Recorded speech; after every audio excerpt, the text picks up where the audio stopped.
حدراخم كابزار تيتي زخونت تا قدس بيت كريستيان لخونت يوصنا كل غزي ابغزو كنصنا كل غزي نصلي لعنا كيتملكتو حدر عنا كنودق نخلي تالي تود قدس بيت كريستيان اتوم لصنعوا بوتاتنا لعتاتهم حدرات تملكتوهم يكون يلوي تمالك እግዚአብሔር የለይ ዝብሉ ዝነበሩ እሳቶም የለዊ እግዚአብሔር ግን አመንግስተሎ ይخبر ይመስል ወድቁምበር አየውድቁዋይ በሐቅ ነገርኩም ነው ከወድቁምበር አየውድቁዋይ ማንም አይስዕራን ማንም በክርስቶስ ደም ለተመስረተ ስለዝኾነ አስተውሉ ስቆይልኩም አይትንጎዱ ካወቦታትና ምፍላይ ማለት ካብዛ ቤተ ክርስቲያን ዚያ ምፍላይ ማለት ይመዳል እሳቶም ቆየም ስጋ ወደሙ ተቀበሉና እሳቶም ቆየም በመስቀሎም ለሳሉና ካብዚያቶም ክፎሊና ለደሊ ሰባት ግነለው አጽላሊኦም አይካይን ዚድዩ ባይክ ነገርኩም ለማዓን ናይ ቅዱ ናይ ወቦታትና ካሂናት ስልጣን አበይ እዩ ሚመናን ዛዕበ እዩ ስጉ እንደሙ ልፍትቱልና ህይወዝህውና ምስ ክርስቶስ ዘራኽውና አቦታትና ካሂናት እዮም በረከቱ ምስኩላትና ይሁን ስለዚህ ነስተውዕል ካሂኑ ዚድዩ ዋላ ገበን ተሊወኮ አበዳባይ ይሆነ ሚመናን አይሆነ እኮ ተአምራት ተተሳሒተ እኮ ፈታዊ የመጽ እኮ ይል መኽረን ልግስ ጸኒ አይሆነ እንዲዩ ድየ ይሆነ እኮ ከዳን ተሸፊና ይወዘለና አውሽጥና ቁስሉ ዘሎ ልትخዳና ታይገብሮ ይሽፍኖ ቁስልና ገበና ከይወጽ ናይ ገዛኻ ገበን እንደተውጽኢኻ ናይ ገዛኻ ገበን እንደተውጽኢኻ ናይ ሰበይትኻ ገበን እንደተውጽኢኻ ናይ ሰብኣይኻ ገበን ተውጽዲኻ ዋተውጽኒኹም ዲሁ ይወጽድዩ ናይ ቤተ ክርስቲያን ሚስጥር ላይ ወጽ ይበዳባይ በሚዲያ ላይ ንገርዩ መናፍቃን ልኽተልዎ መናፍቃን አላወያን ለያምኑ ይበል ላበሉ ኮሜንት ልህብሉ ሼር ልገብርዎ አውዚና በጽና ዘለና ሓደራኻትኩም ግን በዓልና ንመልከት አነ መን ይበሉ ተአምራት መን ይንበል ካሊ መኒና ንበል ኣብ ልዕሊ ሰብ ከይንቅስር ብጸልማት ተሰርሐ ብብርሃን ዝገልጽ መን እዩ ድዋ ኩልና ለሕድሕና ዋጋና ልኸፍል ሓደ እግዚአብሔር ካብ ፖሊስም ሊጥና ነርና ካብ ህገም ሊጥና ነርና ነገር ግን ድቃሲ ኢና ኢሎም ኢዳቶም ለሃው ብዙሓት ቆዮ ህሊና ዳኛ ስለዚ ለህሊናና ንንበር ሞትናን ህይወትናን ኣብ ገዛ እግዚአብሔር ይኹነልና አምንታ ይኹነልና ዚያ ሓደራኻት ሞተይ ህይወተይ ኣብ ገዛ እግዚአብሔር ይኹነለይ በቃ መልአከ ሞት ክመጽኸሎስ ኣብ ገዛ እግዚአብሔር ይርከበና ሞት ክመጽኸሎስ ኣብ ገዙ ይርከበና ኣብ ኻሊ ከይረኽበና ኣብ ዳንሲ ከይረኽበና ኣብ ጭፈራ ከይረኽበና እግዚአብሔር ብለ ምለቆ ቦታ ከይረኽበና ምስማዓን ሰሚዒና ነገር ግን ኣብ ስራሕን ኣብ ግብርን ምትርጓም ይዝኸብደና አነ ይስኻጥቁሚ ኩልና ማለት በር ቃል እግዚአብሔር ቅዱስ ቤተ ክርስቲያን ሁሉ ጊዜ በራ ከፊታ ቃል እግዚአብሔር ትመስክር ቃሉ ትናገር እትሕያው ዝኾነ እትዘዕርፍ ዘጽንዓን ተስፋ ዝህብ ለልበኺ ሰባት ንብዓታቶም ዝሕብስ ለሓዘኑ ሰባት ዘጽንዓን ካብ ሰብ ተስፋ ልሰአኑ እግዚአብሔር ተስፋ ምዃኖም ዘረጋግጹን ናይ እግዚአብሔር ቃል እዩ አሜን እግዚአብሔር ተስፋ ይኹነና አየኋትኩም ቃል እግዚአብሔር ክሰምዑ ከለኹም ክንሰምዕ ከለና ልብና ይሕጎስ እግዚአብሔር ተስፋ አለና ንብል ከምቲ ቅዱስ ዳዊት መኑ ተስፋዬ ኢሉ ዝዘመረ እግዚአብሔር ይኾነ እንዶ እዩ ዝበለ ተስፋና መን እዩ ኩልኩም ተናገሩ ተስፋና መን እዩ መጸጊዕና መን እዩ እግዚአብሔር እዩ እመንዎ ካብ ምንም ብልዓለ እመንዎ ሰብ ስቂሉ ናይ እግዚአብሔር ምድሓን ተስፋን ተገይሩ ሰናይ እዩ ዝብል አሜን ሰናይ ይግበረና ስቂሉ በቃ እግዚአብሔር ኻሊኻ እግዚአብሔር ፈላጢኻ ኩሉ ትኽእሊኻ ኢልና ናይ እግዚአብሔር ሰዓት ንሓልም ይእመናን አየኋትኩም لما عنت لصلمتنا نغاغوحات كبرهلنا ايو لما عنت نبك زلنا نغاغوحات لابس حق قيرنا ايو لما عنت نحزن زلنا نغاغوحات حزننا وسيدونا بحقوس قيرنا ايو ريغم ويغمكو ملو ليت صلمات نيرو صلمات وسيدو كن تايرينا بقى بيوتنا ونسو ايو حدا سبي صلميتو كن يترفن تل صلمته يبرهلو امين يبرهلنا سلامنا እግዚአብሔር አምላክ ይመልሰልና ስለዚህ ልጅኢና ቅዱስ ቤተ ክርስቲያን ከምት ቅዱስ ዳዊት ዘመሮ ተፈሳይኩ ስመ ይበሉኒ ቤተ እግዚአብሔር ናሃውር ናብ ገዛ እግዚአብሔር ንخد መስበሉንስ ተሐጎስኹ ተሐጎስኹምን በቃ ናብ ገዛ እግዚአብሔር ምምጻ ሐጎስ ናብ ገዛ እግዚአብሔር ክንመጽእ ከለና ምስ እግዚአብሔር ንነጋገር ናይ ቅዱሳን በረከት ምሳና ያዓስል አሜን ይግበረና ናብ ገዛ እግዚአብሔር ንخد መስበሉኒ ናብ ገዛ እግዚአብሔር ንخد መስበሉኒ بتعم تحقصوا داويت نقص بمخانة يخونه يتحقص تايداي ناي قدوس داويت حقص نابغزا እግዚአብሔር ንخد مسفلونس تحقصوا ዓለም ካውዚ مسوصانا እንሰምዖም ነገራት ክህል እዮም ናይ ሓዘን ድምጽ ክንሰምዕ ክንኽዲና ለይተደለየ ድምጽ ክንሰምዕ ንኽዲና ኣብ ገዛ እግዚአብሔር ክንመጽእ ከለና ግን እቱ ዜና ዝኾነ ናይ እግዚአብሔር ቃሊና ንሰምዕ ከም ቅዱስ ዳዊት በሐጎስ ተመሊና ኢና ንኸድ ኣብዛ ቅዱስ ቤተ ክርስቲያን እሲ ተመልከቱ ህይወቶም ልተቀየረኮ ብዙሓት እዮም ታሪኮም ልተስተኻኸለኮ ብዙሓት እዮም ሓሚሞም ልመጹ ኣይትኾኑ ልተባሃሉ ዝድሓኑ የለውን ድዮም ኣለው የለውን ኣውዝ ቤተ ክርስቲያን ኣብዛ ቤተ ክርስቲያን እዚ ኣቋጽ ጸበሉ ተሓጽዮም ልድሓኑ ብዙሓት እኮ እዮም ናይ ካንሰር ሕሙማት ዝነበሩ ውላድ ሲኢነን ዝመጻ ተስፋ ሲኢነን ዝመጻ ገዲም ቤተሰብኩም ኣይተጨግሩ ገንዘብኩም ኣይትወዱ መዓልቲ ተቆሪጹ ተባሂሎም ብሰብሰብኛ ልተነገሮም ህይወቶም ላ ተቀየረው ረመስግን ወል እግዚአብሔር ተመልከቱ መንክር እግዚአብሔር በላይለ ቅዱሳን እዩ እግዚአብሔር ብልዕል ቅዱሳን ድንቅ እዩ አብዓታቶም እናሐደረ ድንቅ ስራ ይሰርሕ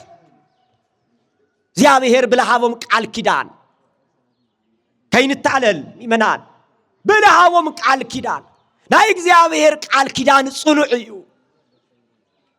ጽኑዕ እዩ ማንም ዘይቅይሮ ማንም ዘይሻሽሎ ናይ እግዚአብሔር ቃል ጽኑዕ እዩ ለቅዱሳን ለተዋሃቦም ቃል ኪዳን ከዝውን ይሰርሕለን ለነና ቅዱስ ክርስቶስ ሰምራል ተዋሃባ ቃል ኪዳን ይሰርሕለን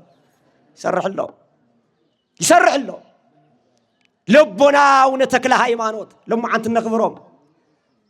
ልቦና ልቱሊቅ ናይ ቤተ ክርስቲያንና አፈማር ለተባለ ዮሐንስ አፈወርቅ ስለዚህ ላብገዛ እግዚአብሔር ምምጻ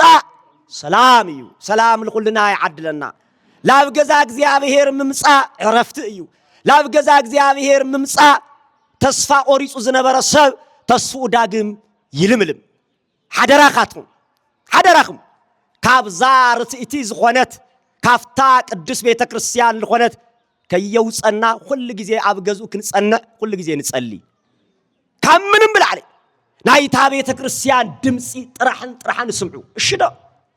አረሽበሉ ናይታ ቤተ ክርስቲያን ድምጺ ናይቶም ሐቀኛታት መምህራን ለአና ከይትምልከቱ ሓደራ አና ክንወድቅ ንኽእልና እታ ለይትወድቅ ቅዱስ ቤተ ክርስቲያን እቶም ልጸንዑ ቦታትና ለዓታቶም ሓደራ ተመልከቱዎም ይኹም ዋጋ ከፊሎም እዮም ልዛ ንጽይት ዝኾነት ቅድስት ዝኾነት ከዚ ብዙሕ ፈተና ይበዝሓሎ ነገር ግን አስተውዕሉ ትማሊ እግዚአብሔር የለይ ዝብሉ ዝነበሩ ለማዓንተ አለው ዲዮም አለው ዶ እግዚአብሔር ቀለደ የለን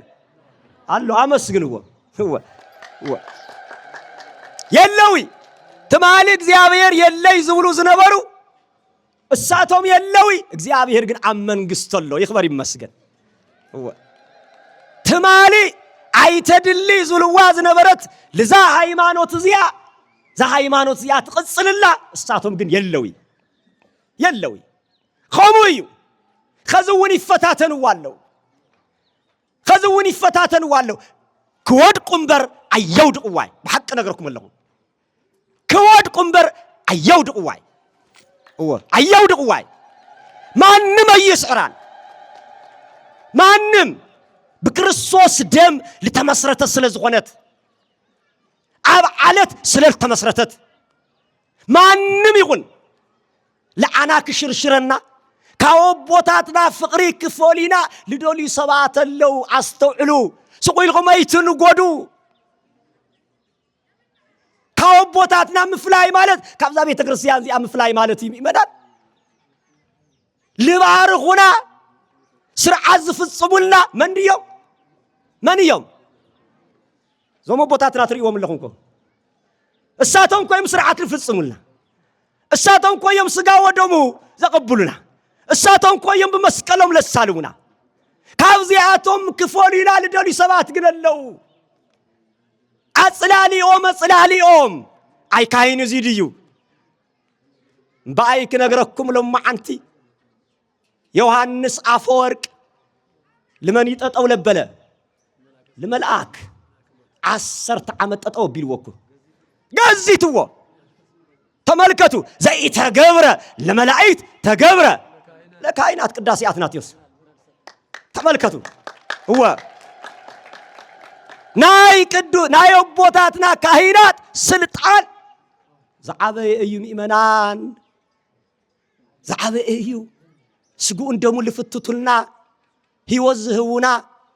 ምስ ክርስቶስ ዘራኽቡና አቦታትና ካህናት እዮም በረከቶም ምስኩላትና ይኹን እንኳን በህይወቶም በሞቶም እኳ ስራሕ ይሰርሑ ሐቅ ነግረኩለ ውዳሴ ማርያም ትርጓሜ ተመልከቱ እንኳን ለሃለው በሞቶም እኳ ስራሕ ይሰርሕና አቦታትና ስልጣን ናይ ካህናት ስልጣን ስለዚህ ነስተውዕል ካህኑ ዝድዩ ዋላ ገበን ተሊወኮ አበደባባይ ይሆነ ይመናል አይሆነ እኮ ተአምራት ተተሳሒተ እኮ ፈታዊ የመጽ እኮ ይል መኽረን ልግስ ጸኒ አይሆነ እንዲዩ ድየ ይሆነ እይኮ ናይ ቤተ ክርስቲያንና ስርዓት ኮስ እኮ እዩ አቦታትና ነገርና ኮስ እዩ ናይ ባዕላቶም ኃጢያት ብንስሓ ናይ ሕዋቶም ኃጢያት ድማ በፍቅር ይሽፍኑ ነይረው በረከቶም ምስኩላትና ይሁን በቃ አቦታትና ለመሆርና እዩ ካባኻትኩም ማኸል እኮ ኃጢያት ልሰርሕ ተሊስ ሃምዚ አይኾነት እየዝብል አበደባባይ የቃልዑን خدان ተሸፊና ይወዘለና አውሽጥና ቁስሉ ዘሎ ልትخدانና ታይገብሮ ይሽፍኖ ቁስልና ገበና ከይወጽ ናይ ገዛኻ ገበን ደተውጽኢኻ ናይ ገዛኻ ገበን ደተውጽኢኻ ናይ ሰበይትኻ ገበን ደተውጽኢኻ ናይ ሰብኣይኻ ገበን ተውጽ ዲኻ ዋ ተውጽኒ ይኹም ዲሁ ይወጽ ድዩ ናይ ቤተ ክርስቲያን ሚስጥር ደይ ወጽ በደባባይ ዶ በሚዲያ ደይ ንገርዩ መናፍቃን ልኽተልዎ መናፍቃን አላውያን ለያምኑ ይበል ላበሉ ኮመንት ልህብሉ ሸር ልገብርዎ አውዚና በጽና ዘለና ሓደራኻትኩም ግን ታቤተ ክርስቲያን ረእይዋ ተመቦታትና ንረእዮም ካብአታቶም ክፎሊና ልደሉ ሰባት ግን አለው በሃይማኖት የጽንዕና ካወቦታት ፍቅር ይፍለየና ሓደራኻትኩም ፈረድት ከይትኾኑ በዓልና ንመልከት አነ መን ይበሉ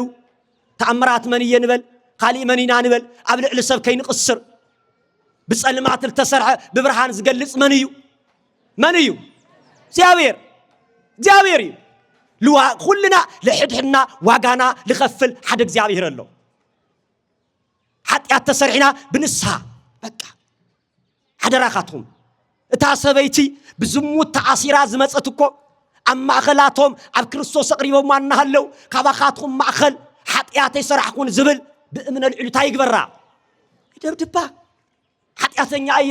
ቅዱስ ይዝብል ንጹህ ይዝብል ሐቀኛ ይዝብል እምነ ልዕሉታ ይግበራ ድሓርኸ ኃጢአቶም ተገለጸ እንበር ወየና ሰብ ኃጢአት ክንገልጽ ኢና ልመጽማ ኃጢአቶም ግልጽ ኢሉ ኣብ ቅድሚ እግዚአብሔር እዮም ያ ኣብ ቅድሚ ሰብ ይኹን ያ ተጠው ኢሎም ዘለው ኣብ ቅድሚ እግዚአብሔር ማይምረ ህዋት ሁሉ ነገር ዝፈልጥ ጎይታ ህሊንኦም እናወቀሶም ወጸ ህሊንኦም እናወቀሶም ስትበሉ አይሰምዕ ኣለኹ ህሊንኦም እናወቀሶም ወጹ ህሊና ዳኛ እዩ ህሊና ፈራድ ኃጢአት ክንሰርሕ ከለና መጽሐፍ ቅዱስ እንተየንበብና ህሊና ይነገርና ታይ ትገብር ለኻ ይብለና ሰብ ቀቲሉ ካብ ፖሊስ ከምልጥ ይኽእል እዩ ካብ ህግ ከምልጥ ይኽእል እዩ ካብ ህሊኑ ከምልጥ ይኽእል ሰበለደ ያለ ድቃስ ይውል ብዙሓት ህሊናና ዕረፍት ሲኢና ካብ ፖሊስ ምልጥና ነርና ካብ ህግ ምልጥና ነርና ነገር ግን ድቃስ ኢና ኢሎም ኢዳቶም ለሃው ብዙሓት ቆዮ ህሊና ዳኛ ስለ ዝኾነ ለህሊናና ንንበር ለምንታይና ንንበር ለህሊናና ንርበር ለህሊናና ህሊና ዳኛ ስለ ዝኾነ ፈረድ አይንኹን ናይ በዓልና ኃጢአት በዓልና ክንርኢ ይግበአና ስለዚህ ከምቲ ቅዱስ ዳዊት ተፈሳይኩ ስመ ይበሉኒ ቤተ እግዚአብሔር ንሃውር ከም ዝበለው ሁሉ ጊዜ ናብ ገዛ እግዚአብሔር ክንግስግስ ናብ ገዛ እግዚአብሔር ክንመጽእ አምላክና እግዚአብሔር ይፍቀደልና ናይ ቦታትና ፍቅሪ ምስኩላትና ይኹን ናይ ቦታትና በረከት ምስኩላትና ይኹን ሞትናን ስበሉ ሞትናን ህይወትናን أبجز እግዚአብሔር ይሁንልና أمنታ ይሁንልና በቃ እዚያ ሓደራኻቱ ሞተይ ህይወተይ أبجز እግዚአብሔር ይሁንለይ በቃ አባ መልአከ ሞት ክመጽኸሎስ أبجز እግዚአብሔር ይርከበና ሞት ክመጽኸሎስ أبجزو ይርከበና أب خالي كيرخبنا أب دانسي كيرخبنا أب جفرا كيرخبنا እግዚአብሔር ብለ ምንለቆ ቦታ كيرخبنا ሞትናን ህይወትናን ሞዳታናን أبجزو ከንብረና ናዩ ቅዱስ ፍቃድ ይሁንና لطبيب سب للبام سب لستوعل سب حنت قال يالتأخلومو بتل تمهارنايو تمرتي كنصنع كنرغاغا እግዚአብሔር ተስፋ ክንገብር ናዩ ቅዱስ ፍቃድ ይሁንልና ንስኻቱም ግን ኣብ ኢየሩሳሌም ንበሩ አንትሙሰ ንበሩ ሃገረ ኢየሩሳሌም እዚ ክፍል መጽሐፍ እዚ ንረኽቦ ቅዱስ ሉቃስ ካብ ዝጻሓፎ ናይ ሉቃስ ወንጌል ምዕራፍ 24 ቁጥሪ 49 ኸውን እንተሎ ተነጋሪኡ ድማ ንዓይን ንዓኹምን ኣብ ዝዓለም መጺኡ ኣብ ምድላይ ነይሩ ንዓና ንምድላይ ዝኽፈል ዋጋ ኩሉ ኸፊሉ እንደገና ናብ ሰማይ ኣብ ዝኣርገሉ ሰዓት ወልደ አብ ወልደ ማርያም ኢየሱስ ክርስቶስ እዩ ንስኻቱም ግን ኣብ ኢየሩሳሌም ንበሩ ንስኻትን ግን ኣብ ኢየሩሳሌም ንበራ እግዚአብሔር አምላኽና ክናገር እንተሎ እቲ ቃል ዘለዓለማዊ ንግዚኡ ነቶም ምስኡ ይእከቡ ዝነበሩ ክኸውን እንተሎ ፍጻሚኡ ግን ናይ ኢየሩሳሌም ሰማያዊት ስራሕ ንደቂ ሰባት እናምህረት እናማዓደት እናስተኻኸለት ንዝወደቐ ብንስሓ እናሓፀበት بمحاور بلا ቅዱሳን መላእክት እናመስግንዎ ኣብ ጽርሐ አርያም ዝነብር ኢየሱስ ክርስቶስ ምስ አቡኡን ቅዱስ መንፈሱን እተመስገን ቅድስት ቤተ ክርስቲያን ናይ ኢየሩሳሌም ሰማያዊት አምሳላ አርአያ ኩለመናአ እያሞ ንቅዱሳን ሐዋርያት ንግዚኡ ኸውን እንተሎ ኣብዝን ዘለና ሰባት ይምልከት ንምዃኑ አምላኽና እግዚአብሔር እንታይ ከይበጽሖም እንታይ ከይኾኑ እዩ ንስኻቱም ግን ኣብ ኢየሩሳሌም ነበሩ ኢልዎ ዝኾነ ቃል ክነገረካ እንተሎ ተተረዲኡካ ኣሎ ዘይተረዲኡካ ግን ጥያቄታት እናፈጠርካ ከመይ ጌርካ ክትበልዖ ከም ዘለካ ነቲ ቃል ኢኻ ክትፈልጥ ዘለካ ኣብ ዝኾነ ናይ ፍልጠት ኣተሓሳስባ ኣመለኻኽታ ውዕሎ ናብዚ ክፍሊ መጽሓፍ እዚ ክነምፅኦ እንተለና ድማ ጻድቃነ ብሊት ኣብ ኢየሩሳሌም ይነብሩ ነይሮም ናይ ብሉይ ኪዳን ጻድቃን ብዙሓት ኣቦታት ብዙሓት ኣዴታት ኣብ ኢየሩሳሌም ይነብሩ ከም ዝነበሩ መጽሓፍ ቅዱስ ይምስክረልና እቲ ቃል ኢየሩሳሌም ኢልና ጥራሕ ሰማያዊት መንግስቲ ኣምላኽን ዘይኮነስ ንዓኣ ተስፋ ዝገብር ብምሉኡ ንዓኣ ዝትርኽ ብምሉኡ ኣብ ኢየሩሳሌም ንዘለዓለም ምስ ቅዱሳን መላእክት እናመስገነ ክነብር ዝናፍቕ ብምሉኡ ኣብ ኢየሩሳሌም ከም ዘሎ ይእመነሉ ዋግኡ እውን እናረኸበ ጸኒሑ ሎሚ ብናይነና ቅድስት ክርስቶስ ሰምራ ክንእከብ እንተለና ኣብ ብሉይ ኪዳን ኮይነን ኢየሩሳሌም ዝኾነት ኣምልኮት እግዚአብሔር ዝፍጸመላ ቤተ መቅደስ ደገይ ጸንዓ ዝነበራ ንቅድስት ሃና እመ ሳሙኤል ኢየሩሳሌም ከም ዝነበራ መጽሐፍ ቅዱስ ይነግረና ተአማሚኖም ይነብሩ ዝነበሩ አብርሃምን ሳራን ምንም ፈተና ናይ ዓለም እኳ እንተመጸ እትሓድነቶም ኢየሩሳሌም ኮይኑ ኣብ ልዕሊኦም ጽላል የጽልል ከም ዝነበረን ኣብ ቅድሚ እቲ ናይ ደቂ ሰባት ህይወት ዝቀስፍ ዲያብሎስ ዝሓደሮም ሰባት ክውዕሉ እንተለው እዚ መነባብሮኦም እዚ ጽላል ኮይኑ እናጋረዶም ንሪኦ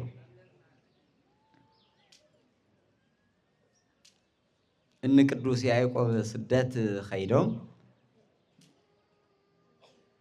ኣብቲ ዝነበርዎ ናይ ስደት መንገዲ ናይ ስደት ኩነታት ናይ ስደት ጉዕዞ እግዚአብሔር ናይ አቦታቱ አምላክ ስለ ዘይተፈለዮ እታ መለኻኸት ኣብ ውሽጡ ዝነበረት ጽላል ኮይናቶ ከም ዝነበረትን ናይ ብዙሕ ኮይኑ እንደገና ንዓዱ ከም ዝተመለሰ ይነግረና ንሱ ጥራሕ ኣይኮነን በቶም ናተይ ዝብሎም በቶም ዝፈትዎም በቶም ኣብዛ ዓለም እዚ ማንም ተቃዋምን ተተልዓለኒ ንዓይ ሓገዝቲ ክኾኑ እዮም ኢሉ ዝኣምኖም ኣሕዋቱ ዝተሸጠ ቅዱስ ዮሴፍ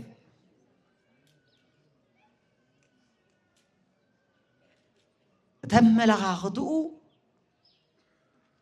ኣብ ዝኸዶ ኩሉ ምስጉንን ክቡርን ክኸውን ይገብሮ ነይሩ ስለዚ ብብሉይ ኪዳን ብዙሓት ኣቦታት ብዙሓት ኣዴታት ኣብ ኢየሩሳሌም ይነብሩ ነይሮም ማለት እዩ ኢየሩሳሌም ማለት ናይ ሰላም ቦታ ይስቂሉ ቃሉ ትርጉሙ እንትን ክንብል እንተለና ብኻሊእ መልክዑ ድማ ኣሌለች ኢየሩሳሌም እንተ ትቀትል እዮም ለነቢያት ተሳድድ እዮም ኢየሩሳሌም ምድራዊት ንዓኺ ወዮታ ብኸያት ኣለኪ ናይ ብዙሓት ነቢያት ድምፂ ሰሚዕኺ ነገር ግን ኣብ ተግባር ኣይተረኸብክን እሞ ንዓኺ ብኸያት ይግበአኪ ተባሂላ ዝተነገረት ምድራዊት ኢየሩሳሌም እውን ኸይረሳዕና ማለት እዩ ህሊና ደቂ ሰባት ኢየሩሳሌም እዩ ኢልና ነውግዕ ኣለና ኣብ ብሉይ ኪዳን ዝነበራ ኣዴታት እዛ ኢየሩሳሌም እዚኣ ተስፋ ብምግባር ዝሰኣንኦ ብምሉኡ እናረኸባ ነይረን ኣማናዊ ኣምላክ ሰማያዊት ኢየሩሳሌም ምስ ደቂ ሰባት ቅዱሳን መላእክት እናመስገኑ ክነብርዋ ናብዛ ዓለም ቅድሚ ምምፅኡ ዝነበሩ ዞም ዝጠቃቀስናዮም ኮኑ እንተለዉ ናብዛ ዓለም ካብ ዝመፀሉ ጀሚሩ ዝሰርሖ ስራሕ ከም ዘሎ ኮይኑ እዚ ሰሙን እዙይ ናይ ስንብት ኣንቲ ሙሴ ነበሩ ሃገረ ኢየሩሳሌም እስከትለብሱ ሃይለ ማርያ ካብ ላዕሊ ካብ ሰማይ ሓይሊ ክሳዕ ትኽደኑ ክሳዕ ትረኽቡ ክብሪ ክሳዕ ትረኽቡ ዝተናገርኩምዎ ብምሉእ ንዓለም በአብ በወልድ መንፈስ ቅዱስ እናጥመቀ ወዲ እግዚአብሔር ዝገብረሉ ሰዓት ክሳዕ ዝበፅሕ ኣንቲ ሙሴ ነበሩ ሃገረ ኢየሩሳሌም ንስኻትምስ ኣብ ኢየሩሳሌም ዳኣ ነበሩ ንስኻትንስ ኣብ ኢየሩሳሌም ዳኣ ነበራ ምስቶም ሐዋርያት 36 ቅዱሳት ኣንስቲ ከም ዝነበራ ክንሓስብ ክንርዳእ ይግባእ ቅዱሳን ሐዋርያት ሊቃውንት እናተክኡ ክኸዱ እንተለዉ ቅዱሳት ኣንስቲ እውን ቅዱሳት ኣንስቲ እናተክኣ መፅአን ኢና ተኣኪብና ዘለና ብስማዕ ቅዱሳን ኣርድእት ናይ ሞት መጀመርያ እናኾኑ ንቅዱስ እስጢፋኖስ ኣብ ዓለም ኣብ ወልድ መንፈስ ቅዱስ ብዝብል ኣርማ ዝምካሕ ሰማያዊት ኢየሩሳሌም ዋግኡ ከም ዝኾነት ደመወዙ ከም ዝኾነት ዝኣምን ሰብ ንምፍጣር ኣብቲ ግብረ ሐዋርያት ከም ንሪኦ ዝተቀበልዎ መከራ ዓብይን ንምንታይ ኣንቲ ሙሴ ነበሩ ሃገረ ኢየሩሳሌም ናይ ሓጎስ ናይ ሰላም ቦታ እዩደ ኣይበልካን ንምንታይ ደኣ እቶም ኢየሩሳሌም ይነብሩ ዝነበሩ ሞት በፂሕዎም ተሰዲዶም መከራ ረኺቦም ትብል ዝብል ጥያቄ እውን ክለዓል ይኽእል ደኺምካ ወፂኻ ወሪድካ ገዛኻ ሙሉእ ከም እትገብሮ ኩሉ ደኺምካ ወፂኻ በሃፍ በቁሪ ወበዕርቃን በሃፍ ወበድካም ብቁሪ ብዕርቃን ብመከራ ብስቃይ ንእግዚአብሔር ደስ ዘበልዎ እትወሃብ ሃፍቲ ስለ ዝኾነት ኢየሩሳሌም ሰማያዊ ስለዚ ኣንቲ ሙሴ ነበሩ ሃገረ ኢየሩሳሌም ዝተባሃሉ ቅዱሳን ኣቦታትና ሐዋርያት ሎማዓንቲ ብስማ ተኣኪብና ንዘለና እንና ቅድስት ክርስቶስ ሰምራ ተኪኦም ንዕና ኸንመን ንትክእ ኣንቲ ሙሴ ነበሩ ሃገረ ኢየሩሳሌም ክብል እንተሎ በቲ ቅዱስ ኣምላካዊ ቃሉ ኣምላኽና እግዚአብሔር ንሕና ብኸመይ ኣብኡ ንንበር ካብ ምንታይ ርሕቕካያ ኢየሩሳሌም ሰማያዊት እትንበር هاجر يروساليم نخنبرس إذا عالم ناي سلام بوتايا كينبل حدو مايكرو سكند زسمعنا نجر بملو أمبا قارئيو دمس بخياتيو دمس سقانيو بزي خمزي خونه بزي وصا بزي وردأيو نجر جنا مسعف كروس هيوتهم ناي مكرشهم أطعموا لهم نولهم سبات بملوهم زدمس زي خيسمع زحلفوا أيكونون ومز كل الناس معنا دا أخمي غيرنا بيروساليم إني أنا نبل كن خفلو زقبنا بمخفال تشلمت كنكون يقبع ناي شلمات معالتي إنا نخبر زلنا واقا خفيلا نتز خفلتو واقا كاب ديابير شلمات تقبيلا أيامو ناي تشلمات السوء تخافلتن خنكون زيابير فقادو كخونا لنا إنا أبز تأكيبنا زلنا سلازز تأكيبنا له زلنا علامة كنفلتو يقبع دخيم كاوتي خاوريد كايم برسقولو زركب أيكونان أنت وين تقصنا يوسف مسحواتو ينيرو تم حواتو شيء تمو تم زو سدو غزيهم زو سدو سباتون أو خيد زبط حما كراون نايعز في عز فنيرو في السامي أخطري أنت اللي خاجن زحشة في السامي أخطري أنت اللي خاجن نتوم شيء تو تمليسون دجنا قلبي عنقلي معرفي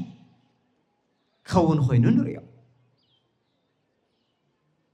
أدينا كريستوس سمراون تاريخا خمس نجرنا برجس تاريخ خرّي أنت لنا ناي زمن أفلا لا يعلوه سويلو لهم زحف زلون تي تخكلنيا هي التاريخ زنبرة العدمان دحر عونة تكلاي معنوت خمس زنبرة تاريخ قد لازم ناقر عونة تكلاي معنوت بزح ملكوع تكلاي معنوت اللو ناي دبر ليبانوس تكلاي معنوت لنا نخبرهم كن كعسر سلستك في لازم الناوزي زلوي نساقون كعون دحر زخون تاريخ نار أخو نيرا بساعة يقبر مسكن أعم شيك في لازم النير أيوة خت مسكر أنت هينك حق النتي حق تمسكر زلك هو أفتق زيا تعيت الدو خمزي أبزي كفي لخندك خن أبستفل عليه أو جزاء نعخاتن النادليو النهليو نسخاتن أبز كفي لخن دمسي أملاخ تسمع ذا لخن دمس أملاخ بمسمع كافتي سدرا بيت ناي عالماوي سماوي يروساليم بم مرات أبزح زحشة واقع نخطرك خمس خونتي وتاي نقرنا أدون ولادا زبهال بهالال أدون ولادا بتعم فليتن دمقتنيا فليت زجبرا نكريستوس سمرا زيهم كلهم ولاد قديفة زيابه ليتس تليو زيابه ريجي سني كم تنو زيار كريستوس داوود زبلو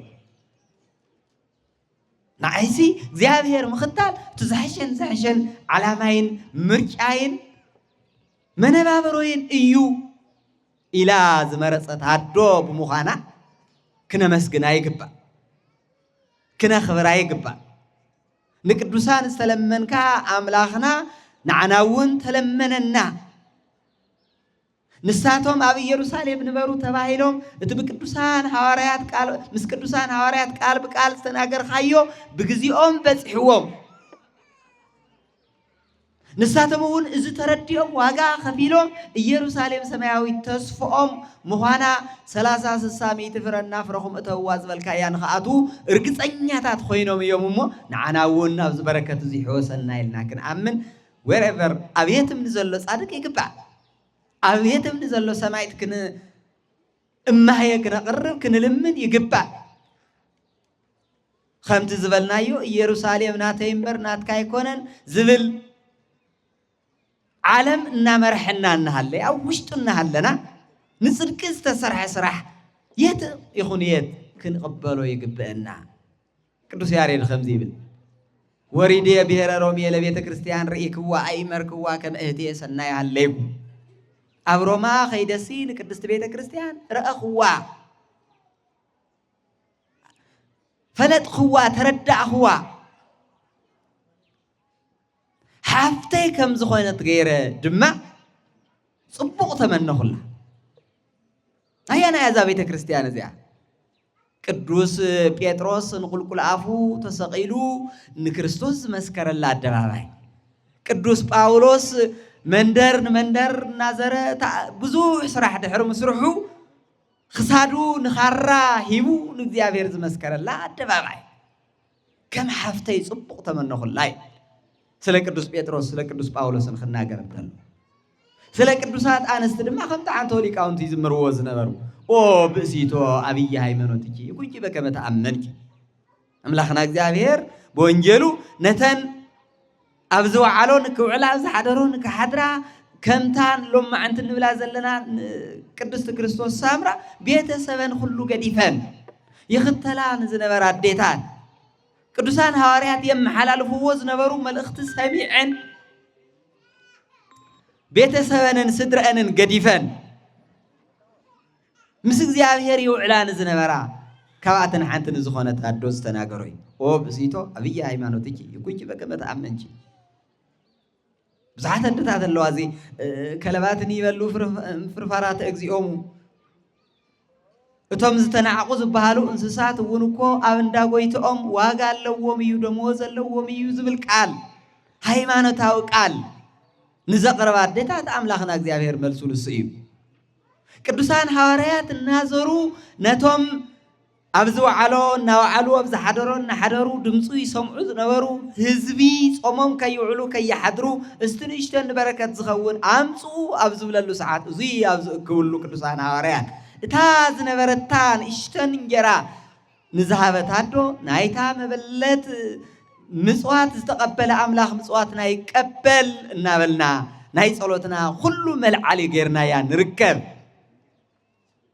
ከምዚ ዝበላ ኣዴታት ኦ ብእሲቶ አብይ ሃይማኖትኪ ይኩንኪ በከመ ተአመንኪ ከም እምነትኪ ይኹነልኪ ሃይማኖትካ ዓብይ እዩ ደቅኺ ገዲፍኪ ስድራኺ ገዲፍኪ ሃፍትኺ ገዲፍኪ ንእግዚአብሔር መሪፅኪ ኢኹሞ ክርስቶስ ሳምራ ይኩንኪ በከመ ተአመንኪ كم امنتك يخونلك خوين الله دما نعنا ون كم امنتنا يقبرلنا املاخنا قدلت كله النا يخل تو قدلتنا እግዚአብሔር ይዝመለው እንታይ እንደርዳ ኮይና ኣብ ኢየሩሳሌም እንደር ኮይን መናብሮና ኣብ ኢየሩሳሌም ምንባር ማለት ንቅዱሳን ሐዋርያት ወይና ቅዱስ ማርቆስ አዶ ሓንቲ ሰፈሪያ ናዓና ኻያና ያ ኢየሩሳሌም ቤተ ክርስቲያን ያ እንደርዳ ኢልና ኣብ ቤተ ክርስቲያን እንኤና ንምባል እንታይ መረዳእታና ኣብ ቤተ ክርስቲያን ዝነብር ሰብ ስጋል እግዚአብሔር ደምሉ እግዚአብሔር ክበልዕ ክሰት ያለው ግዴታ ዕድመይ ጋና እዩ ዝዩ ዝባል አበረኻለኻ ማለት ካብ ኢየሩሳሌም ወፂኻላ ካብ ሓጹር ወፂኻላ ኣብ ኢየሩሳሌም ምንባር ማለት ካብ ናይ ዝሙት መንፈስ ርሒቅኻ ከምቲ ኣምላኽና እግዚአብሔር አዳም ሔዋን ንኣዳም ኢሉ ዝፈጠሮም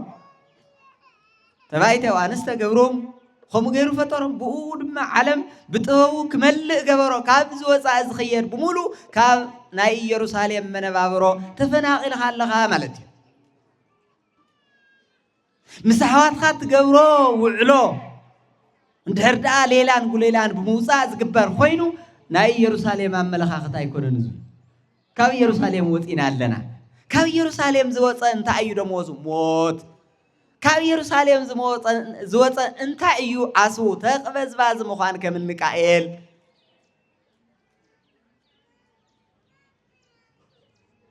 ካብ ኢየሩሳሌም ዝወፀ እንታይ እዩ ኩነቱን ህይወቱን እንታይ ይመስል ኣሕዋቶም ዝሸጡ ኣሓት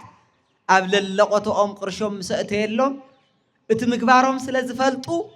ውሽጦም ተንበድቢዱ ከም ዝነበረ ቅዱስ መጽሐፍ ይነግረና ውሽጥኻ ዘይተረጋግዐ ህውኽ ምዃን ሙሕዚ ኣብ ኢየሩሳሌም ስለ ዘለናስ ዝተረጋግዐና ደኒኤና ውሽጥና እንታይ ይመስል እስቲ ህቱ ርእሰኩም እስቲ ውሽጥና ንርአ ንፈትሽ እስቲ ኣብ ገዛና ምስ ደቅና ምስ ኣሕዋትና ምስ ጎረባብትና ምስ ሓትና እንታይ ይመስል ርክብና ኣብ ኢየሩሳሌም እንድሕር ሃሊኻ ከምቲ ዝበልናዮ ሰላም ፍቕሪ ሓድነት ሕውነት ምስ ኩሉ ሌላን ዘይብሉ ካብ ወፃ እንድሕር ዳኣ ኮይንኸ ካብ ወፃ እንድሕር ኮይንማ ከምቶም ንብሎም ዘለና መጽሓፍ ቅዱስ ዝረኸበካ ኩሉ ዝቐትለካ ክትኸውን ኢኻ ዝረኸበኒ ኩሉ ዝቐትለኒ እንድሕር ዳኣ ኮይነማ ካብ ናትካ ቃል ወፃን ድሕር ደኣ ኮይንማ ዝረኸበኒ ጽላሎት ኩሉ ንዓይ በላዕየን ድሕር ኮይኑ ደኣ ናበይ ሰማይ መንበሪኻ እዩ ምድሪ መኸዲትካ እያ ኣበይ ደኣ ክነብር እየ ኢልካ ናብ ብኸያት ምምላስ ማለት እዩ እሱ ስለ ዝኾነ እዩ ሕዚ ብዝወዓልና ኣሎ ኩሉ ናይ ሞት ድምፂ ጽላሎቱ ኣብ ልዕለይና እንጸላልዮ ከም ዘሎ ንክስምዐና ንኸውን ዘለና ስለዚ ናብ ኢየሩሳሌም ንመለስ እታ ኢየሩሳሌም ተዓጽያ እያ ተባሂላ ተቆሊፋ ስቁት ትብል ኣይኮነትን ብዙሕ መኽፈቻታት እኔዋ ንሱ እመኑ እስመ ቀረበት መንግስተ ሰማያት እናበለ ቅዱስ ዮሐንስ ይጽውዕ ነይሩ እቶም ኣብ ኢየሩሳሌም ንበሩ ዝተባሃሉ እውን ዓላማቶም እዚ እዩ ጻውዒታቶም እዚ እዩ ስለዚ ቦታት ኣዴታት ኣሕዋት ኣሓት ኣብ ኢየሩሳሌም ንንበር ዝተባእሰ ኩሉ ሓደ ንክኸውን ንክዕረቕ ብጎረቤትና ብመንደርና ብስራሕና ንስራሕ እቲ ዝዓበየ ናይ ሎማዓንቲ ናይ ክርስቶስ ሳምራ ናይ ዕርቂ ስራሕ እዩ እቲ ዝበለፀ ዝለዓለ ክብሪ ኣብ ሂብዋን ምስ ቅዱስ ሚካኤል ኮይናስ ዲያብሎስ እግዚኣብሔር ድሕር ዳኣ ተዓሪቆም ኮይኖም ማንም ካብ ኢየሩሳሌም ወፃእ ክነብር ኣይኽእልን ስለዚ ዲያብሎስ እቱ ናይ ጥንቲ ጸላኢ ደቂ ሰባት ዝኾነ ምስ እግዚኣብሔር ከተዓርቆ ክኽእል ኣለኒ وبسيتو أبي هايمانو تكيب بلزي كل التحوات تبعي سوم أب جزءهم اندحر دا مكراي فترة هاليوم اتهدو كل اليوم دك أي اندحر تعارقهم كو بعد جزاي سلام كنبريه أنا سلام كنبريه زبل أما لخاختا كفتنا يلم معنتي بعال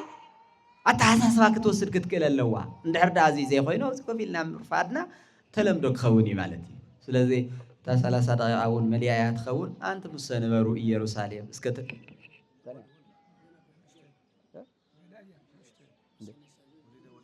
أنت مسنبرو هاجر إيروساليم اسكت لبسوا هايلان أماريان كابل علي كاب سماي قبل علي تنول انت لنا እግዚአብሔር ካና رح يقول ማለት አይኮነን ምሳና አለው ስለዚህ ኢየሩሳሌም ምንባር ማለት አው ገዛኻ ሰላም ፈጢርካ ካብ ቤተ እግዚአብሔር ዝዋሃብ አስተምህሮ ኣብ ህይወትካ እና ተግበርካዮ ምንባር ይሞ በዚህ ንኽነብር ፈቃድ አምላኽና እግዚአብሔር ይሁን ሰናይ ሰናይ ሰናይ ሰናይ ገይሩ ለኢላዓይ ሰናይ ሰናይ ሰናይ ሰናይ ገይሩ ለኢላዓይ ሰናይ ገይሩ ለኢላዓይ መድኃኔዓለም ሰናይ ገይሩ ለኢላዓይ ሰናይ ገይሩ ለኢላዓይ መድኃኔዓለም ሰናይ ገይሩ ለኢላዓይ መድኃኔዓለም ጽቦ ጽቦ ጽቦ ጽቦ ገይሩ ለኢላዓይ ጽቦ ጽቦ ጽቦ ጽቦ ገይሩ ለኢላዓይ ጽቦ ገይሩ ለኢላዓይ መድኃኔዓለም አረ ጽቦ ጽቦ ገይሩ ለኢላዓይ ጽቦ ገይሩ ለኢላዓይ መድኃኔዓለም ጽቦ ገይሩ ለኢላዓይ መድኃኔዓለም عبي عبي عبي عبي غيرو الليلعاي عبي عبي عبي عبي غيرو الليلعاي عبي غيرو الليلعاي مدኃኔዓለም عبي غيرو الليلعاي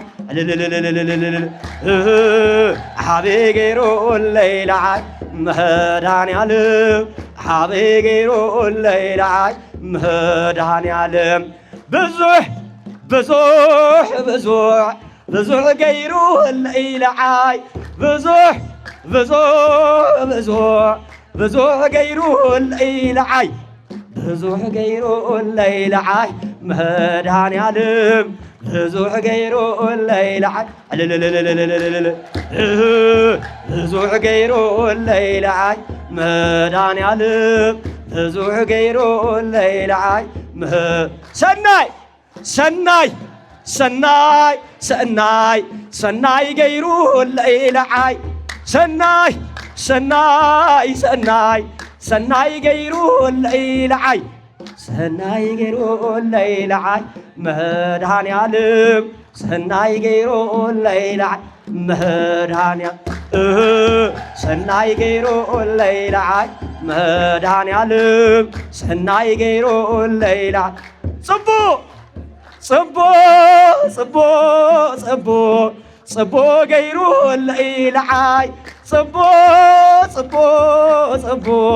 صبو غيرو الليل عاي صبو غيرو الليل عاي مهدان يعلم صبو غيرو الليل عاي صبو غيرو الليل عاي مهدان يعلم صبو غيرو الليل عاي بزوح بزوح بزوح بزوح بزوح غيرو الليل عاي بزوح بزوح بزوح بزوح غيرو الليل عاي بزوح غيرو الليل مدان يعلم بزوح غيرو الليل بزوح غيرو الليل عاي مدان يعلم بزوح غيرو الليل عاي آمين بزوح زقبرنا بونت زيابير كل جزء خمزي الله زمرنا سمو الله صوعنا كنبر زيابير عملاك يفقدلنا كنوص خلنا صلينا كنعت خلنا دما تمسجن إلان اتو حدراكاتو هو تمسجن كم من بالعلي عب تمسجن እግዚአብሔር ምሕረት አለው عب تمسجن እግዚአብሔር ይቅርታ አለው تمسجن ልብል كل ጊዜ በሐጎስ ልተመለዩ ዋላ መከራ ይጽሕና ታይን ይበለው ተመስገን አደ ነገር ትሎ አላሁ ነታተይ እግዚአብሔር ይፈልጥ ብላ ማን ይፈልጥ ዚአ አባይ እምነትያ እግዚአብሔር መጽሐፍ ቅዱሳዊው እግዚአብሔር ያምር እግዚአብሔር ይፈልጥ ማለት አባይ ነገር ያ ስለዚህ ስለ ሁሉ ነገር ማን ይፈልጥ እግዚአብሔር ና እግዚአብሔር ሰዓት ሐሊና በእውነት እግዚአብሔር በሐጎስ ከመለልና ሰላምና ከመልሰልና ናዩ ቅዱስ ፍቃድ ይሁንና ከዚ ቀጻሊ አዊ ክብረ በዓል አለና ካውዚ ቀጽሉ አውዚ ደብርዚ ብዙሓት ክብረ በዓላት አለው ቀጽሉ ድማ ከም ተሓውና መምር አማኑኤል ዝነገረና በእውነት ነገረ ቅዱሳን አንተ በጣም ይስቡ ገይሩ ታ መድረክ እንደሐረስተው ኢልኩም ኮይልኩም ነገረ ቅዱሳን ለይስበኸላ አውደ ምረት ዓሳ ካምንታይ ልወጽይሉና ከባ እዚ አባይ መልእክትያ ነገረ ቅዱሳን ለይስበኸላ አውደ ምረት ለምንታይ እግዚአብሔር ለሕጎሱ ህይወታቶም እግዚአብሔር ዝሃው እግዚአብሔር ክንምልከት ልገበሩ በአታቶም ምክንያት ድማ አና ክንባረክ እግዚአብሔር ለፈቀደ ነገረ ቅዱሳን በስፍሓት ለስበኸሉ ስለዝኾነ ቀጻሊ ናይ ጻድቁ አቦና ናይመን ዋይ ረሲያው መሪው ናይመን ናይ አቦና አብየ እግዚ ዓውይ ክብረ በዓል ወይ ዕለተ ዕረፍቶም እዩ ለዓይና አይ ከትውሉኒ አነፍታ ደብረይውን ስለዘላትን ማለት እዩ ስለዚህ እዚ አየልኡ ጅለኹ አውዚ ግን ያው بقربانا ቤተክርስቲያን ልስፋፋ ዘሎታ አይ بقربانا ክንግልገል ስለልኾነ ኻሊ ዕላማ ይውልኝ بقربانا ከይና ክንግልገል ስለዚህ ቀጻሊ ካላንደር እዩ ከም ተባሃለ ስለዚህ ብምክንያቱን ናይ ጻድቆ ቦና አውነ አብየ እግዚው ዕለት ዕረፍቶም ስለዝኾነ ብዙሓት ሊቃውንቲ ካዋዜማ ጀሚሮም እስካብ እትዕለቱ በእውነት አቦታትና አና ገዝመጽና ረብ ድኻሚና አፍታ ማይለት ከተአተለኹ ግን አብ ቅድሚቱ ማይል በሃል ነገር የለይ ሓደ ናይ ቀበሌ መራሒ አብ ቅድሚቱ ታይ ይቅምጥ ጓጭላ በለይ هو አውዚ ግን ሙሉ ለይቲ ተስተውዕል ዶ ሙሉ ለይትስ ምግልጋል እላዚያ ማን በክሬዲት ሃወር ይከፈል መወላዮ ነርና ከምና ዩኒቨርሲቲ አስተምሮ አቤት ምትቆጸረ ሙሉ ለይት ላገልገሉ ለሐድሮ ቦታትና እግዚአብሔር ጸጋ ረድኤት ይብዛህላቶም ኃይል ሆኖ እግዚአብሔር ስለዝኾነ ማለት እዩ ስለዚህ ካዋዜባ ጀሚሮም እስካብዛ ዕለትሳ ብዙሓት ሊቃውንት ስለልመጹ አህና ድማ በረከት ልምስታፍ ኩልና ከዝውን ምናልባት ሰዓታ ከይዳ ያዘላ ለሐሙሽተ ደቂቃ ዝአክል በእውነት ልቶም ቦታትና በረከቱን መጽባዓውን ዝነበረና